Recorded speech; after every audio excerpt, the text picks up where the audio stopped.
Faith can move mountains. Radio Maria, 91.3 FM. The voice of truth. Hello. Welcome. This is the Darling program known as the Dining Room. Of course, the Dining Room is a family-centered program. This is where we bring you all the valuable, beneficial, anything that pertains around the home. How should the man and the woman live together peacefully, in unity, to harmonize their beliefs, their values, given that they are from different orientations? Yeah, even when they have challenges in that marriage, how can they come together so that these challenges will not lead to separation, putting away? It will not lead to I do not do again. You know, there's the I do, then I do not. You know, we don't want that. Then of course, how they raise children so that by the time they exit this earth, they will leave good legacies behind. And of course, in-laws, bringing them in. When you marry somebody now, is it that it's just that much? Just the person is from a family. So even when in-laws become outlaws, how we got to manage them now? They're also, yeah. And of course, how they help one another in their various field of work, or even to pursue the destiny, to ensure that they are able to do all God has called them to do here on earth. And this is why we bring to you, these are more of what we discuss here. This is why we bring to you representative from Catholic Men Organization, CMO, from the Abuja Diocese. Then of course, CWO, Catholic Women Organization of the Abuja Diocese. Of course, our able mothers, confraternity of Christian mothers. And of course, you too as the contributor. Not too long talk for evening mass. This is when we bend our head, open our heart to the working power of the Holy Spirit as we take the prayer. In the name of God the Father, and of the Son, and of the Holy Spirit. Amen. Almighty God, we thank you for yet another opportunity for you alone to go through us to glorify your name. For the one that is listening now, we don't know what it is that is burning in that person's heart. But from the finances, to the home setting, to the children, to the ones that is even afflicted by bodily troubles, Lord, we ask for your intervention. And of course, for that person whom you have answered the prayer, but the enemy is putting obstacle and not letting the victory show, we decree and we say that victory is being made manifested now. We thank you for the healings you have granted for those who are seeking fruit of the womb, because you say children are your heritage. Thank you for granting unto them. For those who are having law court cases, we thank you for removing them from that and giving them victory. And we pray especially for the one that is yet to know Christ. Father, we ask for that encounter with Jesus Christ. And we pray that our country, Nigeria, will not disintegrate. And we pray for the unity of the church. Even as there's the outpouring of the Holy Ghost, we pray that people experience again, afresh and new, the presence of the Holy Spirit. These are more we have asked. In Jesus' name, amen. In the name of God the Father, and of the Son, and of the Holy Spirit. Amen. Welcome, dear brothers and sisters. This is Dining Room on Radio Maria 1.3 FM Abuja. My name is Brother Nnamdi Obieshina. With me in the studio, I am Iswana Jane Avoid. I have a very special guest in our midst. He is also part of this house. His name is Sir Austin Chijioke. You are most welcome, sir. Thank you very much, Andy. Now, I want to share with us the three offices of a husband. Three offices of a husband. Most times people believe only in one or understand one, but every husband has three offices. One office of a husband is a lover.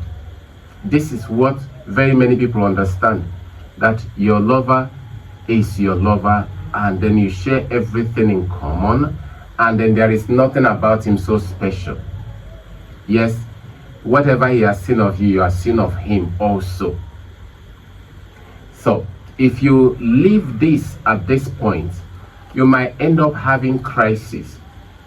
Now, second office of your husband, or not necessarily that we're taking them in order of importance. Well, we're just trying to explain them. Second offices of a husband is the leader, or rather the boss in that union. The man is the boss. Please don't get me wrong. The truth is, that when you get to National Assembly, you have Senate President. Senate President was not elected like outside the normal way. All the senators were elected. In fact, they go to their constituencies, do a politicking and all, and at the end of the day, get elected. It is when they now get into the House of Assembly, for the purposes of leadership, they now decide to choose one person who can stand. When they are looking for us, let them see you. After they have seen you, then they have seen us. You can now bring that message home and all that. That is why you have Senate President. Senate President is not more anointed or more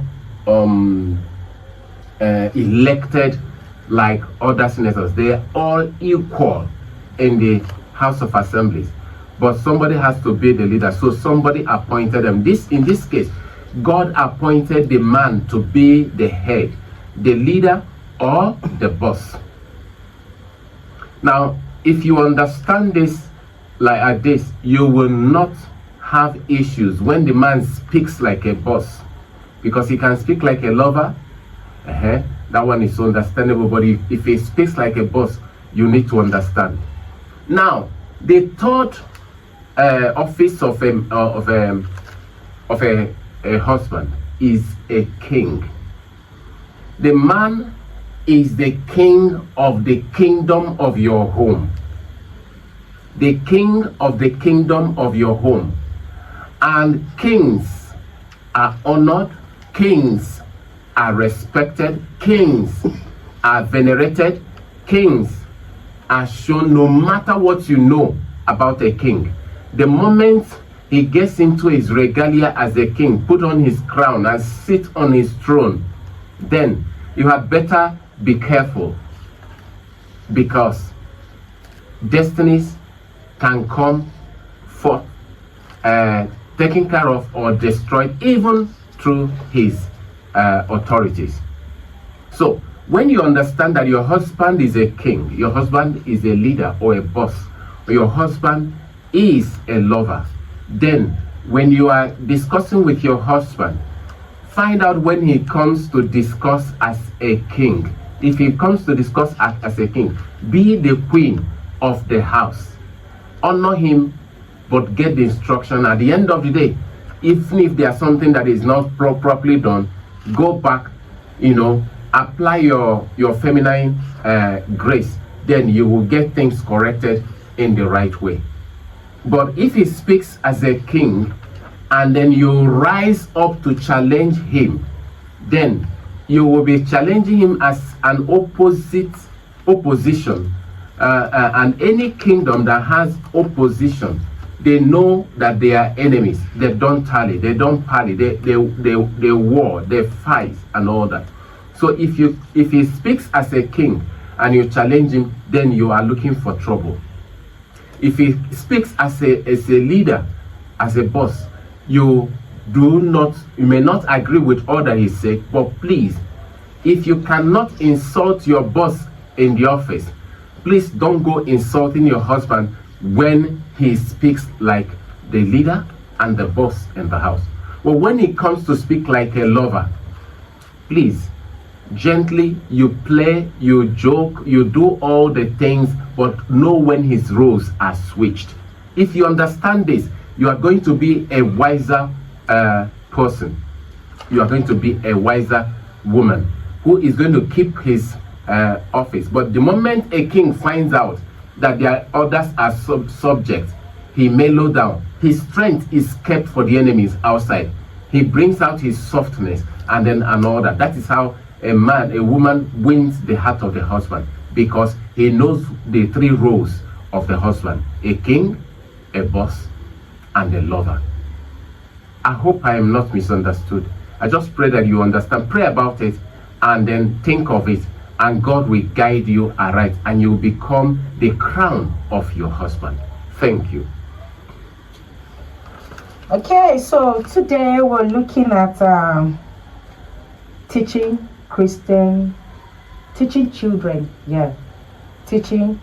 children Christian values at home. Because the first learning place of a child is not the school, not even the church, it's from the house. Yeah, you begin to teach that child how to do the sign of the cross even before they go to catechism classes. Begin to teach them how to greet and all of that even before they go to school. You teach them how to say their names, where they're from, all of that starts from the home.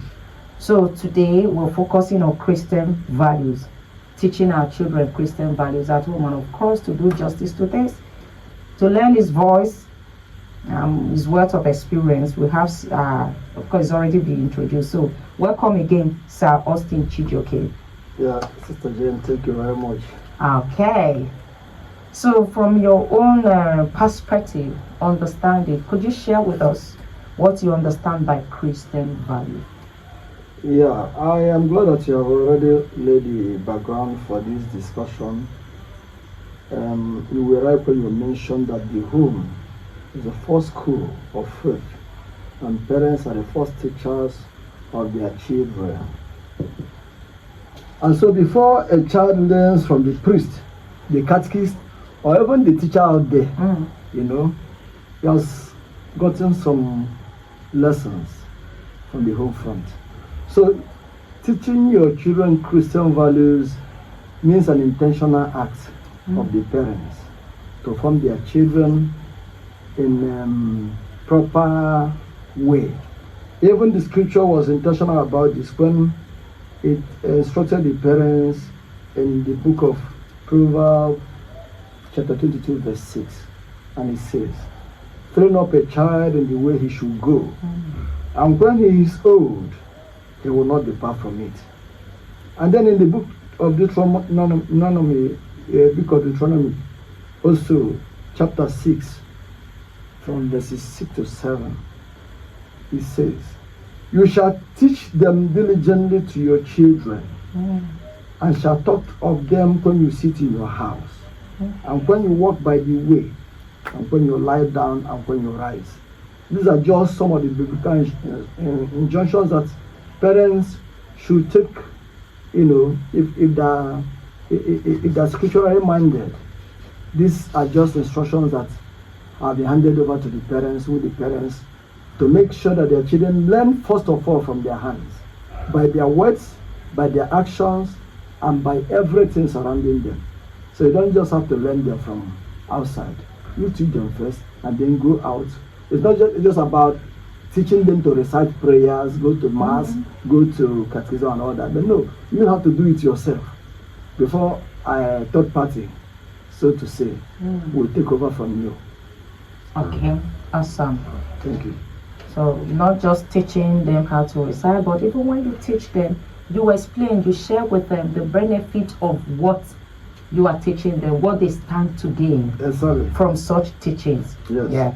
Okay, so sir, what are some of these Christian values that should be taught at home? Okay,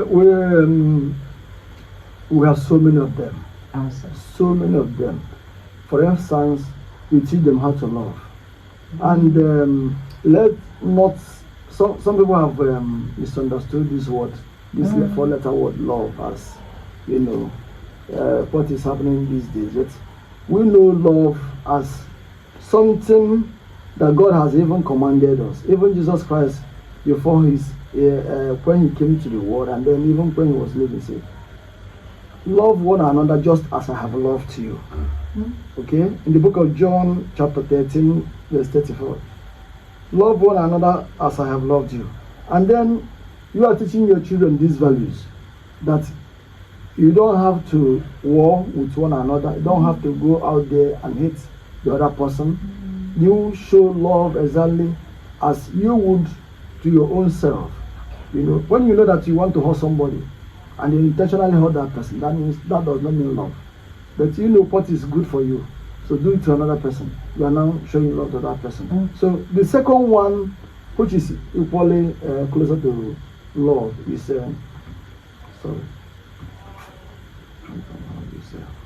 the second one is honesty. Okay. Honesty and honesty and truthfulness. Apart from teaching your children love, you teach them how to be honest, how to be truthful, You know, when you begin to raise your child, and then that child begin to tell lies, because also some these lies are some children have this inherent habit of telling lies. But if you don't grab them early enough, they will go on telling lies. Because you catch a child doing something that is not palatable, and because you know they are going to punish him or her for that, they want to say so that you can get away with that. But when you teach them truth and honesty, that if you have done something wrong, just own up. Owning up is openly shaming the devil, and then even your punishment, even though you are going to be punished, at least it can be mitigated. Yes, this child has spoken the truth, so let's just nail down on the punishment. But your punishment will become hard or even more intense when you tell lies, and then you have even compounded your problem. So another one is teach your children how to respect and obey instructions. Even before they go out there in their classes or when they enroll in schools, if they don't get to respect their teachers, respect their seniors and all that, if you don't teach them those values at home, they're not going to do it outside. So they learn that's the easiest way of making them understand early. You teach them all this, that you must respect your seniors, respect your parents, respect every, not just, you can respect even your juniors as well. So, and obey instructions. When you say, okay, junior, Ada, you must get to bed by latest 8 p.m. You must not, go beyond that. No matter whatever you are doing, go to bed by 8 p.m. or 9 p.m. And then you come back and you see that the child is still awake by 10 p.m. What does that tell you? It means that person is not being respectful, is not obeying instructions. So you have to inculcate those values in them early enough to be honest, to be truthful, and to love. And then we have other ones like prayer and dependence on God. Sometimes we feel that our uncles, our aunties, our nieces and nephews will be able to do certain things for us. You want to lean on them. Okay, I'm going to my auntie, I'm going to my uncle, I want to go. But first of all, teach them how to be self-reliant, even at that early age. And then learn how to trust God. Let them know how to pray. Yes. Let them know that there's that invisible being that can even attend to their needs, even if their parents are not there. Yes. So when you teach them how to pray early enough, they will not depart from it. And if parents are not prayerful parents, the children will not learn. So when you form that habit of from time to even in the morning, yes, I agree that because of the economic situation and parents are want to be running out early every day. The mother will leave, the father will leave, leaving the children vulnerable. But at least, even if you cannot do it in the morning, make it a habit at least once in a day. Like in the night when you have come back. Ensure that all the family members are around, and then you should set up this family prayer time. You pray at least, even if you don't pray long prayer, do long prayers, at least 30 minutes, 45 minutes. They will learn from that, and they will begin to learn, how to do these prayers themselves, even if in your absence. So another one also is forgiveness. You teach them how to forgive one another, forgive the offenses committed against them. I know that when they go to school, there are bound to be disagreements and conflicts among these children. So if you don't teach them how to forgive, they will carry that animosity back home. It will make them, cantankerous, so to say. So, but when you teach them, you must forgive, no matter what. You must get offenses from here and there. Even the parents can offend their children without knowing, or even knowing, But okay, you now teach them also how to seek for forgiveness, okay, or how to apologize for wrong deeds. These are also values that are very, very essential at that, in your home. Let them know that it is to err is human and to forgive is divine. Yes, even when you have erred, even when you have done wrong, you can still seek for forgiveness from God. if I offend my child or my children, I can come and boldly say, okay, Ada, Obi, I'm sorry. I didn't mean to do that, okay? Then you teach them how to also seek for forgiveness with humility when they have offended. Because I know that, yes, even when we're teaching them, they are bound to do, certain things against what you have taught them. So, in all this, you have to constantly remind them that, yes, you can do wrong, but you must seek for forgiveness. And you have to forgive one another also for offenses committed against you. And then, humility, very, very important. A child that is arrogant will not go far.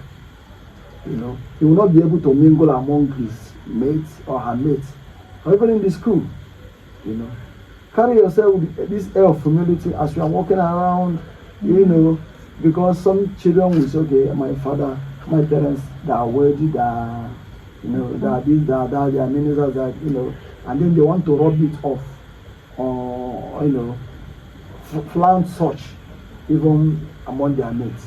But you see some children, even with the attainments, higher attainments of their parents, the way they carry themselves, the humility in them, you begin to wonder.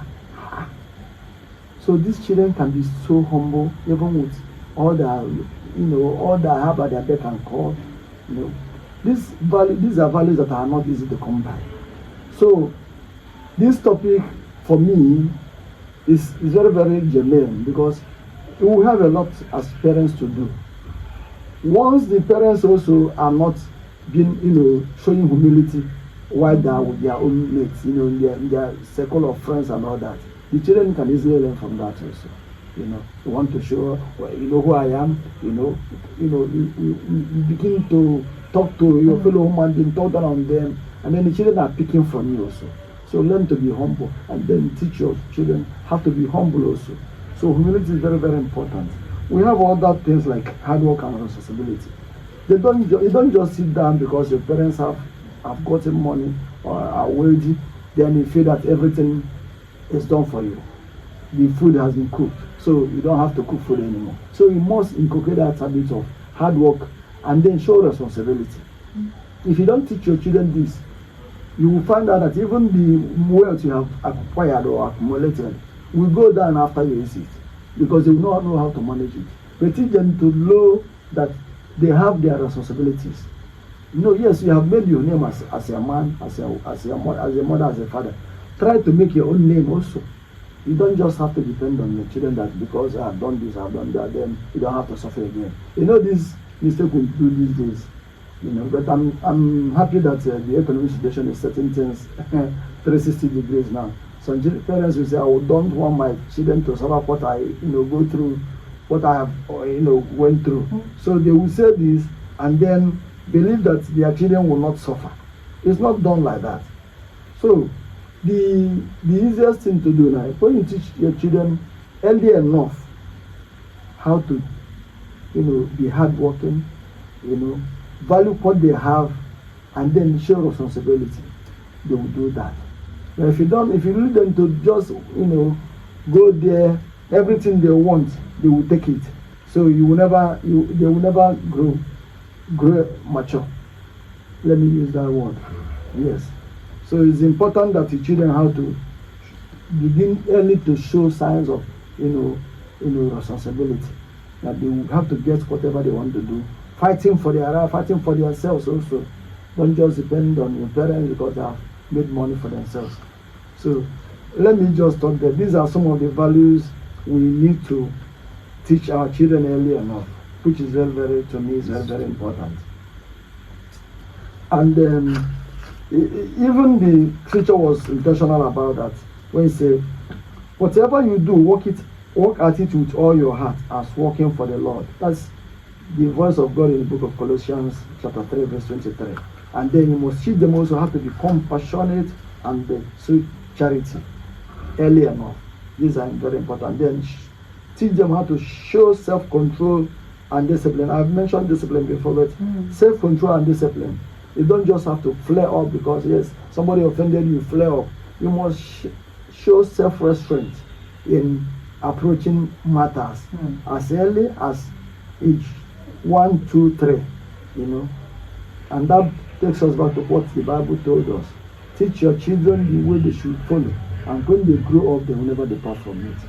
Thank you very much. Thank you so very much. Okay, so we would like to go on a quick break now. When we return the program, the dining room will continue. Wow. Well done. Welcome back. All right. Okay, so before we went on that quick break, we were looking at teaching children Christian values at home. And of course, we just looked at so many of the values that we can teach our children. And just to lend a voice to that, I would say, if you go to Galatians 5, fruit of the Holy Spirit, I would say those are, from what he mentioned, a lot of them are there. So if you still want to follow fruit of the Holy Spirit, because what are values? First of all, if you don't understand, values are principles, values are guides, values are those core things that forms a person into becoming a responsible human being, learning to stand for what is beneficial, for what is good, not just for them, but for another person. Because if we lack this, we know what it will mean. Because if you're being honest, it's for yourself. If you are being humble, it's for yourself. But indirectly, it will impact on another person in a way that is negative. So first of all, it's for yourself. It helps you to grow into a responsible human being so that you can stand for something and not stand for everything. So that you'll be able to know how to live your life to realize and actualize that purpose for which you were created. So, sir, thank you so much for lending your voice and sharing with us some of the values that we can teach our children at home. So, share with us some of the benefits that we can get, in teaching these Christian values to our children. Some of the benefits. Yeah, just as the values we have just discussed, the benefits are very, very.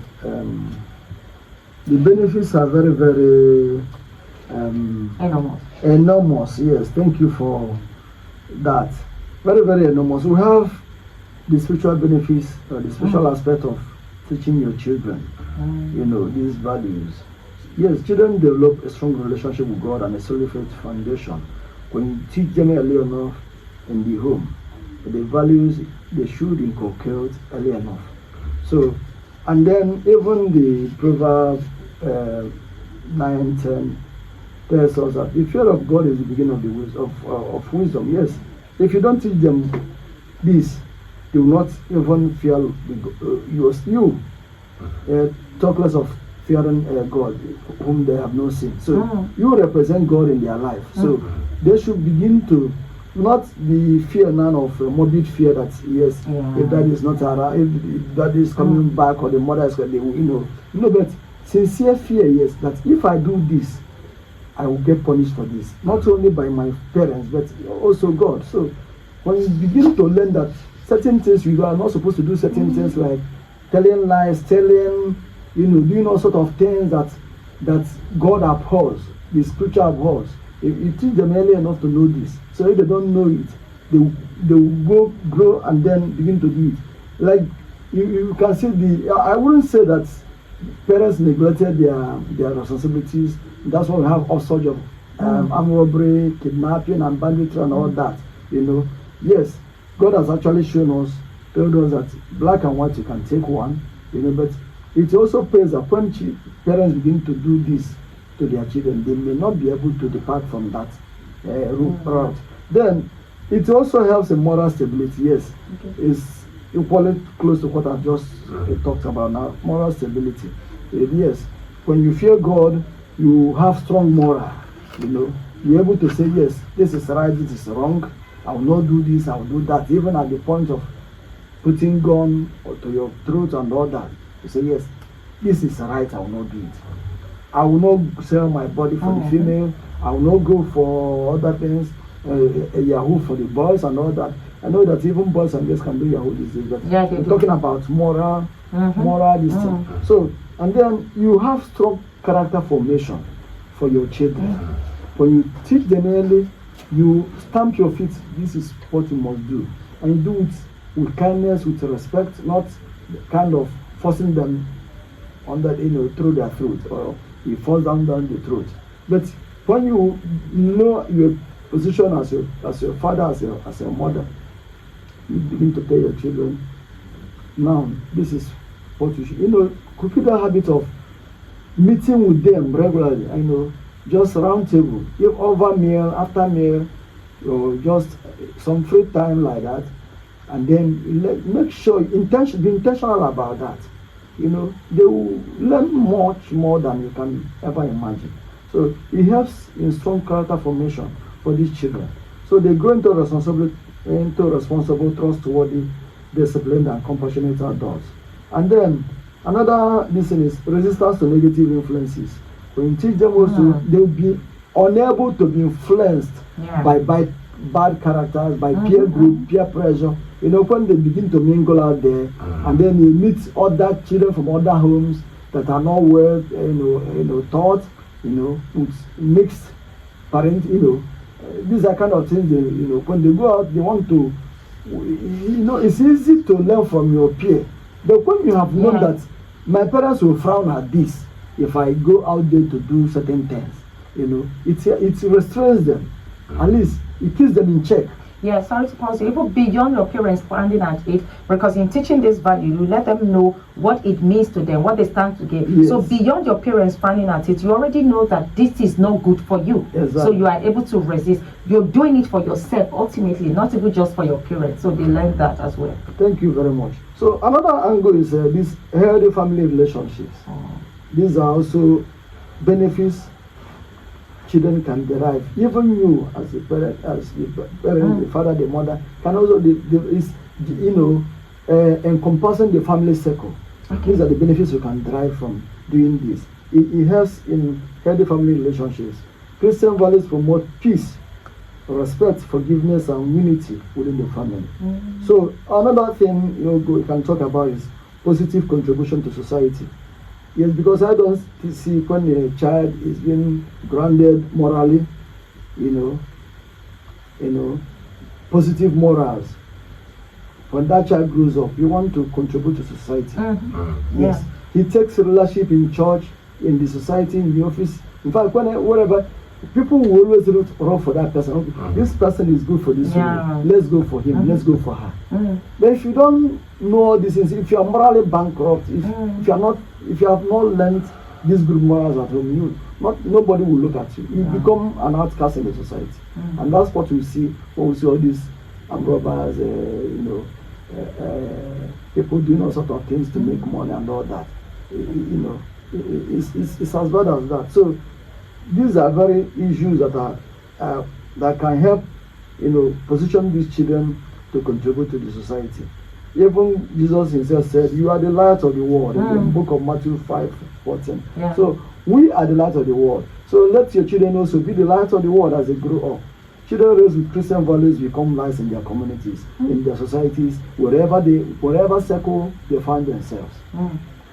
So let me. Because ultimately it is from your personality will know your values, and your value that will bring out your personality. Exactly. Your value, because you can't have a personality that differs from a certain value. Exactly. So if you, like you said, if you are the one that steals, that lies, that manipulates, that gossip and all of that, that's your personality, and those are your values. Yes. You can't say otherwise. Note that. Yes. All right, at this point, what are the negative effects of not inculcating Christian values in children? Many also. Okay. You have moral confusion. Moral confusion. Moral confusion. Children struggle to distinguish between right from wrong. Because if you don't teach them, they begin to, it becomes a matter of conjecture. Should I do this? Should I do that? Is telling bad? Is telling lies wrong? Is doing the other thing wrong or right? So, but yes, it's all about moral we're talking about. So, if you don't teach them, if they don't know, they will not know. And you can't give what you don't have. Yes. So, the earlier you know, the better for your children, the better for the society. True. So, there will be moral confusion all over because they don't know. And really, you would think that they have known. Because if since some children Even when they pass you on the road, they don't even say hello, good morning, good afternoon, and they begin to wonder, whose child is this? Did your parents teach you well? And you begin to even blame the parents. Yes, the parents will always receive it. Because if the children behaves in certain ways that are not up to standard that you expect society standard, you begin to question the morality of the parents also. So this is moral confusion. Then the other things is the respect and rebellion. They will also rebel. They will begin to form gangs. After all, nothing, they don't care about themselves. Yeah, because they don't know what to stand for. So have you wondered also those children we call our marjories from the northern part of the country? When bad people want to do the easy target, the soft target, they will just go and recruit them, and they don't even question why. All they know is that you are giving them food. They can cause mayhem, cause all sort of things, because it doesn't concern them. They don't even know. Even if you are killing them, it doesn't concern them, because they are like, what they call in the street balance run away, because they don't even know their parents. Yes, they just give birth to them and then give them to, at the mercy of the, at the mercy of the society and all that. So they are also vulnerable to negative influences. Yes, but this is exactly what I talked about. These children being, released onto the society without morals. So they are now become vulnerable. You can use them for any kind of thing. Talk of any bad situation, call them, they are there. If you go for political thuggery, they are there. Say, okay, go and assassinate this person because I want him or her to the way for me to get what I want. They are there. Once you pay them, they are there. And you ask them what they are using the money for. You don't even know. So then again, it's a weak spiritual foundation. Yes, this is just like they don't. What you don't have, you don't have. They don't have a spiritual. Because if you are talking about God to these people, it becomes like an alien something to them. They don't even. You understand? It becomes difficult for them to know that. You can actually do this to save your soul. You say, I don't even have a soul. So, what concerns me with a soul? So they are ready to do whatever, they are carefree about whatever they are doing, and then family breakdown, society breakdown. This is exactly what you are witnessing today. Complete family breakdown, because there is no. What is the moral fabric that should be holding the family together, the society together, is not there again, because the children are in disarray. They don't even know anything. They have chosen to go their separate ways, because let's assume that you have not taught them. So it's important to begin to teach them to know that this is what is acceptable to God and to society. So where there is no discipline, where there is no forgiveness, where there is no respect, family relationship will always suffer. So there will be also increased social problems. Crime, corruption, dishonesty, and violence often stem from this poor moral formation. So, and the scripture warns, there is a way that seems right to a man, that his end is the way of death. Check Book of Proverbs 14:12. And St. Paul's cautions also, do not be deceived. Bad company rules good morals. So when you release these children who are not ill-taught or moral upbringing and all that, and then the other children mix up with them, there's tendency for bad morals to corrupt good morals.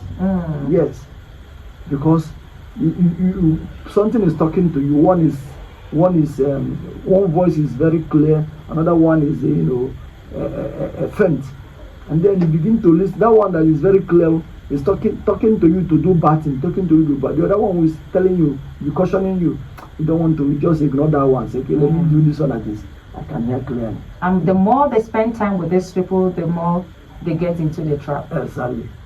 So we must do everything within our means to let our children know, I know that my wife will always tell the children, say, see, if you get involved with anything, I tell you now, if you get involved with anything, you will never see me there.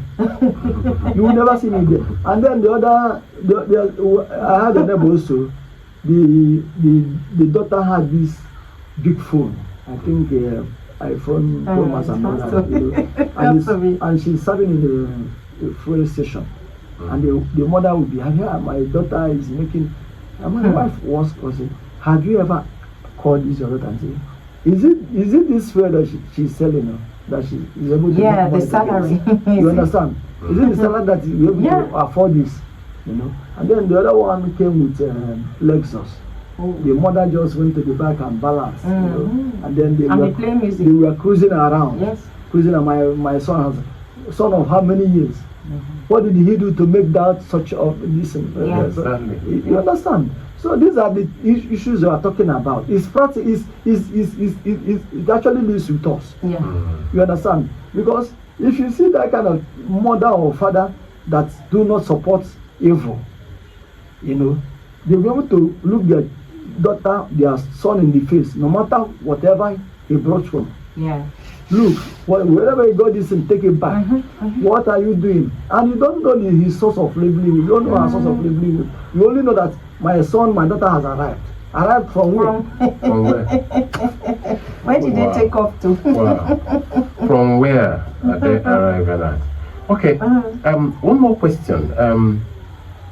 What kind of marriage is capable of inculcating Christian values in their children? Yes. A marriage that is Christ-centered and sacramental is best positioned to transmit Christian values effectively. Christ-centered and sacramentally balanced home. Yes. Okay. Yes. This is very, very important. A marriage that is Christ-centered and sacramentally balanced is best positioned to transmit Christian values effectively. So let's get this thing right. It's not easy these days, but we can say try. And such marriage is always characterized by shared faith. Both husband and wife believe in God and actively practice their faith. It's not like the husband is being dragged every Sunday or every day to go to mass or to go to a church program. Only the wife is doing it. The wife and the children. Sometimes the children will now be looking at their father. Father is not going, or I'm not going. Then only the mother. So if it's only the mother, only the father is doing only church work, a church program, it becomes difficult to control the children. Yes. I had a parish priest that told us that once they enter the mass, the father will be looking at. In fact, they will sit one place, and then the father will want to know who among the children did not go to communion. Once you don't go, he will drag you straight to the confession. Go to confession immediately before they go home. I was laughing.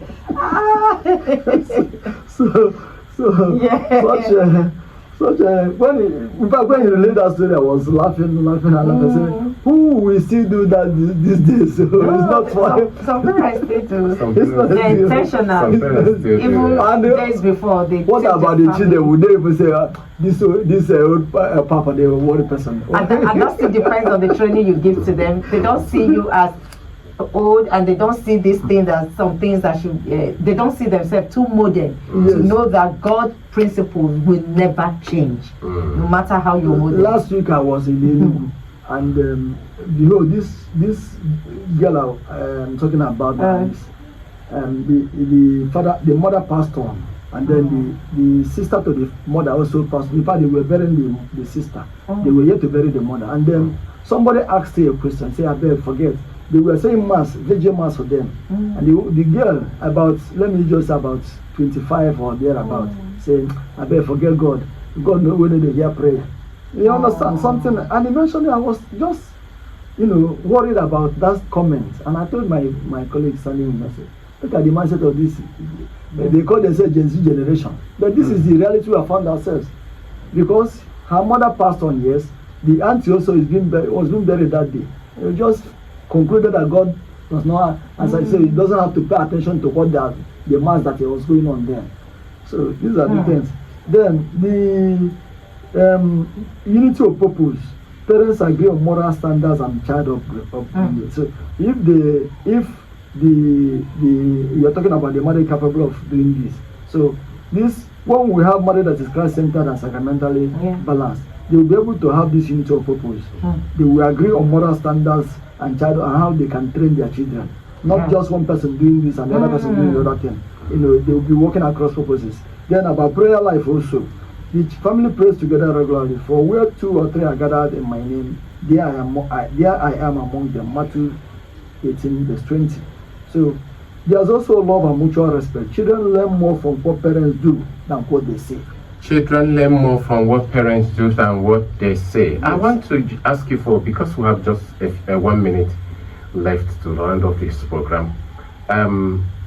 What advice can you give those who are currently not in their best as far as this topic is concerned? Yes, it is never too late to begin now. Okay. Parenting does not come with a perfect manual. And many parents are doing their best to amid economic pressures. But work demands and societal dysfunctions are also contributing to this. But they must try their best. First, start with yourself. Children imitate what they see. Parents should strive to live the Christian values they want their children to learn. So if you want your child to be the best, you also want to be the best yourself. So present yourself, project yourself, and your children will learn from you. If they actually want to, God will help you, and then put it in prayers. Be imitators of me as I am of Christ. That is what the book of Corinthians chapter 1 is telling us, chapter 11 verse 1. Then restore family prayer.